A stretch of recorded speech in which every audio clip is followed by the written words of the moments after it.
ጽሙ የሚጥል አምላክ አይደለም የምናመልክ። ጸሎታችሁ እንዲሰማ ያስባችሁት እንዲሳካ አምር ይሰራበት የተባለ ገዳም ሁሉ እንሄዳ። በህይወታችን አንድ ጠብ የሚል ነገር አይኖርም። ትዳራችን፣ ንግግራችን፣ ሁሉም ነገራችን መንፈሳዊ ሊሆን ይገባል።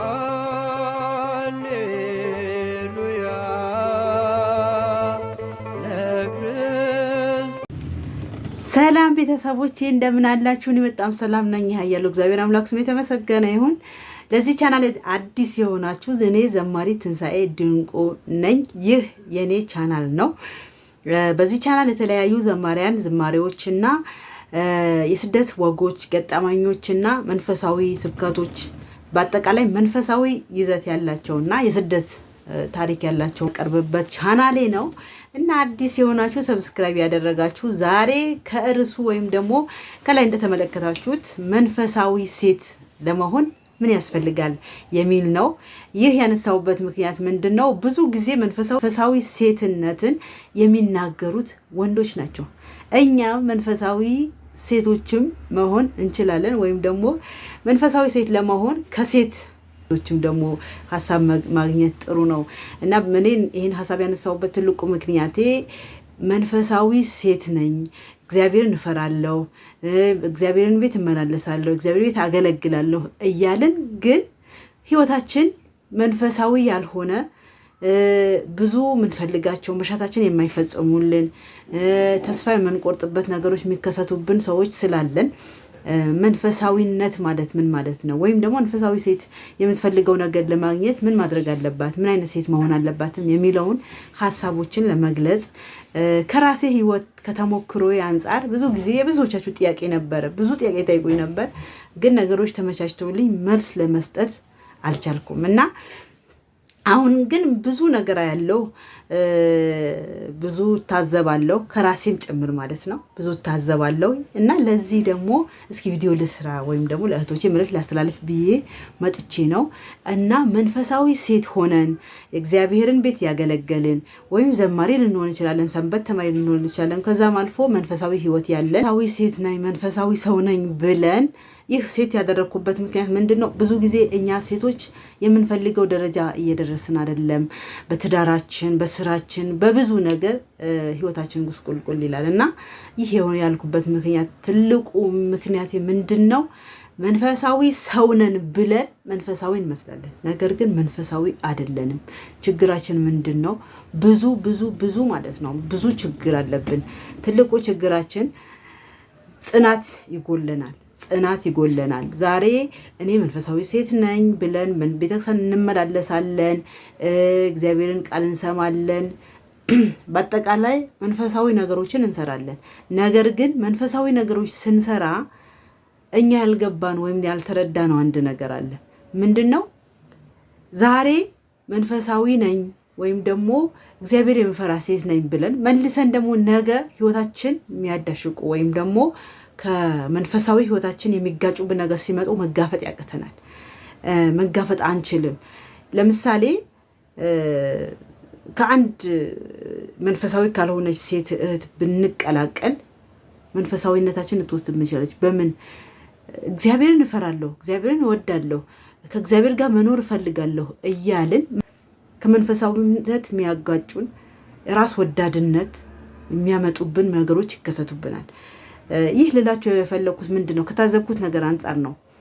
እኔ በዙሪያ በጣም እግዚአብሔር የሚፈሩ ሰንበት የሚያከብሩ እያንዳንዱ ዝክር የሚዘክሩ ጠዋት የሚጠመቁ ቤተ መቅደስ ገብተው የሚያስቀድሱ፣ ነገር ግን በሆነ ሰዓት ላይ ሳያቸው ደግሞ ሌላ ሰው ሆኖ አገኛቸዋለሁ። አሁን ለምሳሌ ዛሬ ሰንበት ነው፣ እሁድ ነው፣ ቤተክርስቲያን ይገባሉ። ከሰዓት ግን የሰርግ ፕሮግራም ቢኖርባቸው ያ የጠዋት መንፈሳዊነታቸው ይተውትና ሌላ ገጸ ባህሪ ተላብሰው የሆነ መንፈሳዊ የነበሩ ሰዎች ሲጨፍሩ ልታዩዋቸው ትችላላችሁ ሰርግ ላይ። ይህ ማለት ምን ችግር አለው ልትሉኝ ትችላላችሁ። ሰርግ ነው፣ ጭፈራ ነው፣ አይነት አለው ማለት ኖርማል። እኛ ሁልጊዜ ከእግዚአብሔር ጋር መኖር ግዴታችን ነው። መብታችን ብቻ ሳይሆን እግዚአብሔርን ማመስገን መፍራት ግዴታችን ነው። ነገር ግን ሁለት አይነት ሰው መሆን ከባድ ነው። መንፈሳዊ ከሆናችሁ ሰዎች ስራችሁን አይተው የሰማይ አባታችሁ ይመሰገን ዘንድ ብርሃናችሁ በሰዎች ፊት ይብራ። ይላል እና ጠዋት ስናስቀድስ ያዩን ሰዎች ከሰዓት ደግሞ የሆነ ሰርግ ላይ ተገኝተን ስንጨፍር ሜካፕ ተለቅልቀን ዊግ አድርገን ቢያዩን ምንድነው ከኛ የሚማሩት እነዚህ ሰዎች? እና መንፈሳዊ ነኝ ካልን ነው እኔ ይሄን ያመጣሁት ማለት ነው። ኖርማል ሰው ነኝ ካልን ወይ ቀዝቅዘናል ወይ ለብ ብለናል። ግን መንፈሳዊ ከሆነን ሞቅ ማለት አለብን፣ ከዚህ ከፍ ማለት አለብን። እና ወይ አልበረዳችሁ ወይ አልሞቃችሁ ለብ ብላችኋል የተባለው እነዛ ለብታ ውስጥ ያሉ ሰዎች አሉ። በቃ መንፈሳዊም ላይ ለብ ያሉ ዓለማዊም ላይ ለብ ያሉ ወይም ደግሞ ዓለም ላይ የሚያተኩሩ ሰዎች አሉ። እነሱን ይመለከታል። እኔ መንፈሳዊ ሴትን ወይም ደግሞ መንፈሳዊነትን የሚመለከት ሐሳብ ነው ዛሬ ለሴት እህቶቼ የማቀርብላችሁ ማለት ነው። እና ከሰዓት ሌላ ሰው ሆኖ ሲያገኙ መልሰን ማታ ታጥበን ምን ብለን ጠዋት መልሰን ቅዳሴ እንገባለን፣ ጸበል እንጠመቃለን። ሰሞኑን እንደውም እንደ ወንድማችን እሸቱ ባነሳው ሐሳብ ብዙዎቹ ተቃውሞ አንተ ማንን ልትፈርድ ትችላለህ እንዴ? ምናልባት እሱ መንፈሳዊ መምህር ስላልሆነ ነው እንጂ መንፈሳዊ መምህር የሚያስተምረው ይሄ ነው። በቃ ሁል ጊዜ ለእግዚአብሔር እኛ የተቀደሰ ቤተ መቅደሱ መሆን አለብን። ሁል ጊዜ ለእግዚአብሔር እኛ የእግዚአብሔር ቤተ መቅደስ ነን። በቃ በሚሞት ስጋችሁ ኃጢአትን አይንገሰ ተባለ። ስለዚህ እዚህ ጋር እንዳሉትም የራቁት ፎቶ የሚፖስቱ ሰዎችን የሚያሰናክሉ ወንዶችን የሚያሰናክሉ ቪዲዮ እየለቀቅን መልሰን ደግሞ ነጠላ ለብሰን ለሰዎች ማስተማር መውጣት በጣም ከባድ ነው።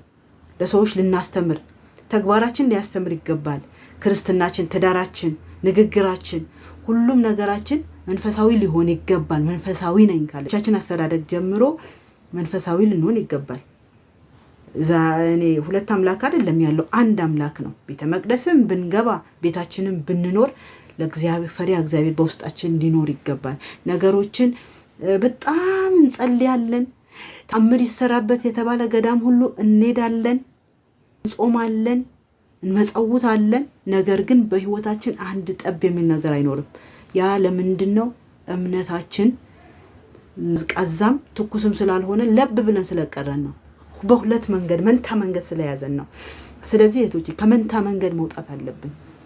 እግዚአብሔርን ከፈረን ሁል ጊዜ ለሱ የሚያስደስተው ሁል ጊዜ ለሱ በየትኛውም ቦታ ስፍራ ብንሆን እግዚአብሔር ከኔ ጋር አለ ብለን ማመን አለብን። እግዚአብሔር ከኔ ጋር ነው። እግዚአብሔር ከፈራን የትኛውም ቦታ እኔ የሚገርማችሁ ነገር ማዳሜ እጅግ በጣም ተመርቀኝ ነበር ከዚህ በፊት አረብ ሀገር ስኖር ማለት ነው። ሙስሊም ናት።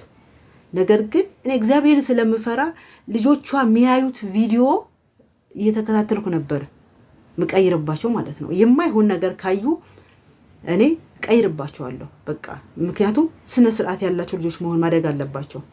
ማዳሜ በጣም ስነ ስርዓት ያላት ሰው ነበረች። ልጆቿ የሚያዩት ነገር ተከታተል ነበር። እሷ ከሌለች እሷ የለችም እነሱ ቁጭ ያሉልኝ ምን አገባኝ ብዬ የሚያዩት ነገር አለቃቸውም።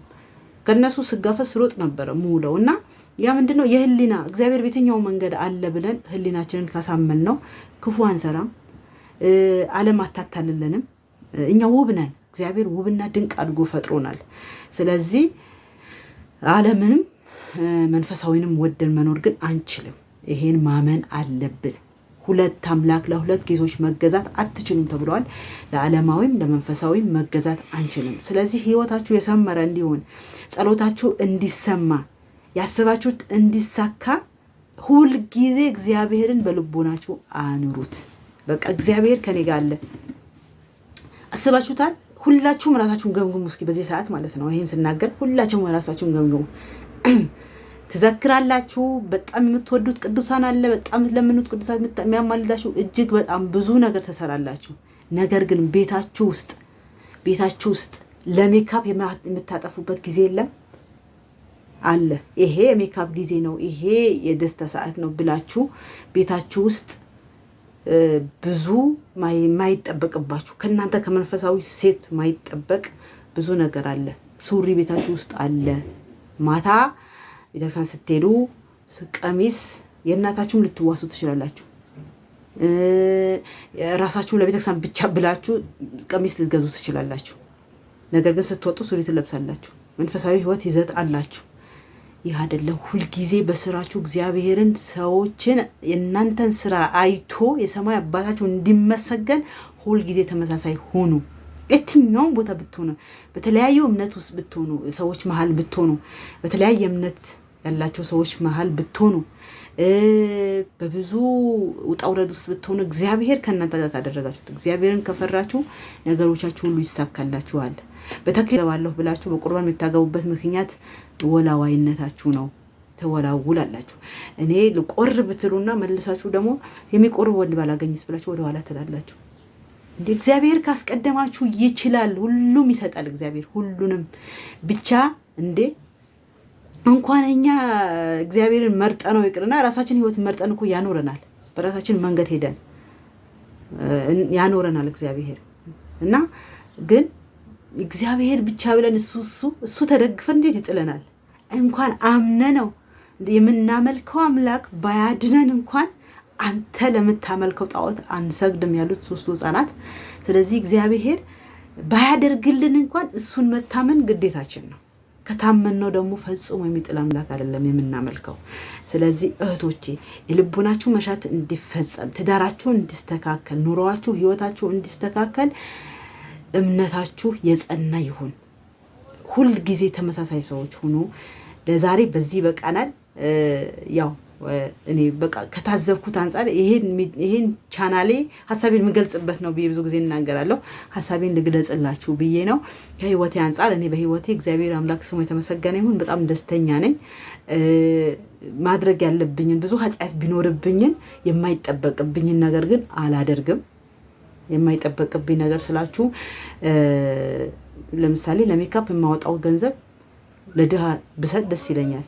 ለሜካፕ አላወጣም። ሴት ልጅ ቀሚስ ትልበስ ተብለዋል፣ ቀሚስ ለብሳለሁ። እና ጽድቅም አይደለም ግን ምንድነው መንገድ ናቸው። የእግዚአብሔርን የመፍራት መንገዶች ናቸው። እግዚአብሔር አይወደውም ብለን ስለምናምን የምንከተልበት መንገድ ናቸው።